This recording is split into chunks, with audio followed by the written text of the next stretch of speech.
Olá, hoje vou falar sobre a flauta doce. Para isso eu tenho até um script aqui, porque são muitas informações. A flauta doce tem sua origem nos antigos instrumentos folclóricos, como o tchakan na Hungria, que tem 6 furos, ou a flauta dupla na antiga Iugoslávia. Mas há muitos instrumentos ao redor do mundo que têm a mesma construção da flauta doce. Cada país vai ter um nome. Na Europa, ela tem vários nomes para a mesma flauta. Por exemplo, em inglês ela se chama recorder, que é um nome muito bonito porque vem do latim ricordare, que é ter no coração, ter na memória. Em latim, cor é coração, cor, cordis, ricordare, o que nos faz pensar que a flauta doce tem um som que faz você lembrar de alguma coisa que está guardada no seu coração com muito carinho. Em francês ela se chama flûte à bec, em alemão Blockflöte, em italiano flauto dolce, é masculino em italiano, e flauta dulce em espanhol. A flauta doce foi um dos instrumentos musicais mais populares na Idade Média e no Renascimento, século XV e XVI, sendo construída de madeira. Havia a flauta de marfim também, que é um polímero natural. Hoje as flautas de resina imitam o marfim. Digamos que a resina hoje é um polímero artificial, mas o som é bem diferente. Apesar de existir muita flauta de resina muito boa hoje em dia. No período barroco, muitos compositores escreveram para a flauta doce, entre eles Handel, Vivaldi, Bach. Telemann foi um compositor que escreveu muitas peças para flauta doce. Todo flautista doce tem um repertório imenso de peças de Telemann. E também Finger, Sammartini, que são menos conhecidos para quem não toca flauta doce. Também Benedetto Marcello, Albinoni, que não escreveu só o Adagio de Albinoni, ele escreveu também muitas outras peças, inclusive para flauta doce. Mas foi no século XV que a flauta doce se desenvolveu e passou a ser chamada flauta da Renascença, que era o período dos menestréus, dos trovadores, e os conjuntos tinham flauta doce, quase todo conjunto tinha flauta doce. Era moda na época, né? Durante o século XVII, já no Barroco, a flauta doce se tornou um instrumento solo acompanhado do cravo, de um instrumento de teclado. Há muita sonata para flauta doce e cravo. Na verdade, se chamava trio. O trio sonata, na verdade, eram 4 instrumentos, porque era o instrumento solo, digamos, a flauta doce, com outro instrumento também acompanhando o violino, geralmente, o cravo, que era o baixo cifrado, que dobrava com a viola da gamba, que hoje é substituída pelo violoncelo.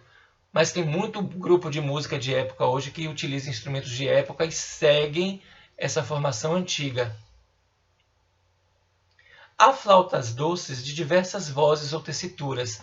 Quer dizer, há a flauta soprano, como num coral, a flauta soprano, a flauta contralto, tenho até uma flauta sopranino. Eu tenho as flautas de solo, eu não tenho a flauta tenor, nem a flauta baixo, porque eu não tenho um conjunto meu, né? Eu não tenho um grupo de flauta doce. Eu participo de um grupo de flauta doce, a convite, mas eu não tenho. Então eu tenho essas flautas que são de solo, as menores. A contralto é a flauta mais utilizada no barroco. A flauta doce conviveu com a flauta transversal. Dizem que a flauta transversal substituiu. Não foi assim exatamente. Elas conviveram muito tempo juntas. Depois as orquestras ficaram cada vez maiores e com necessidade de instrumentos mais potentes. E bem mais tarde a flauta transversal de metal substituiu a flauta doce, que não tem uma sonoridade muito forte. Então a mudança foi mais por uma questão de evolução da própria música e não do instrumento, porque não considerando que o instrumento é mais fraco ou ele é menos bonito, não foi nada disso. Foi uma necessidade natural da evolução da música.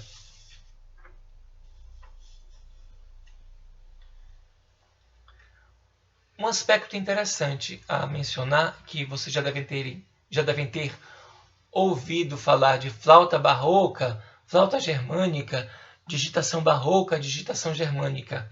É uma diferença nos furos que vai trazer uma consequência. Aqui eu tenho uma flauta germânica, bem baratinha, mas bem eficiente, de R$60. E tenho outra, também de resina, um pouco mais sofisticada, um pouco mais cara. Essa germânica e essa barroca. A diferença é que a germânica é mais utilizada para crianças porque tem uma digitação mais fácil.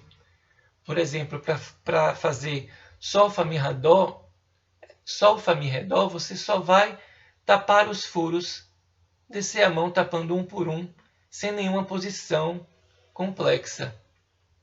Vou fazer sol, fá, mi, ré, dó.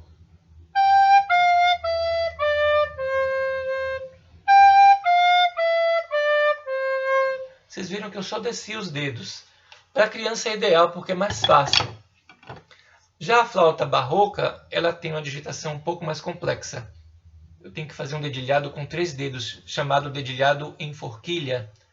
Isso para a criança é mais difícil.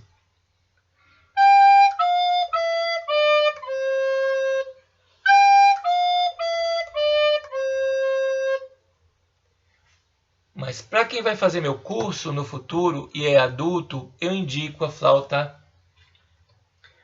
barroca, porque é a flauta do repertório, a flauta que vem depois, quando o aluno está mais adiantado, ele passa para a flauta contralto, a digitação da contralto também é barroca, porque é a flauta do período barroco e o repertório se concentra nessa flauta. Então, eu indico que vocês já adquiram essa flauta barroca.